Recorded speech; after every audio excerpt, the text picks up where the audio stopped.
Hello everyone welcome to my mini blog. आज सकाळ जलखिया आम खाई उपमा सहित आलुदम। आम दिज आज मिसिक ब्रेकफास्ट करूँ। देन बनईलु लंच।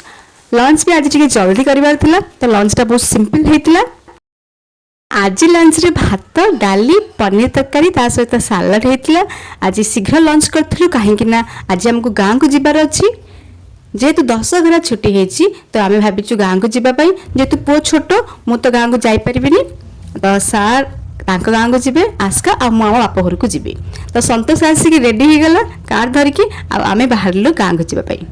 पुओ को धरिकी पुओर बहुत सारा सामान सब पैक कलु आ बाहर गाँव को। पुओ देखो केते एंजॉय करछि। एक्चुअली ताको बुलिबा को बहुत भल लागुछि। इनफैक्ट से बहुत खुशी अछि कि से मामू घर को जाउछि बोली। रास्ता गला बेले आम सिनेमा हॉल टू टे बड़ा आलुचप आ पियाजी नहीं जाइलु। जेहेतु घरे आम बच्चा पार्टी अच्छा ये आयुष पप्पी चोंचो समस्ते मिसिकी इवनिंग स्नाक्स करूँ। देन आम मैंने भी खाइलु।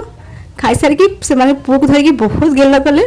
देन आम करूँ डिनर सार को फेवरेट सार को डिमांड थी एक्चुअली गाँव को आसले नान आउ मिक्स वेज खाइबे मयूर होटेल तो सार को बहुत भल लगे।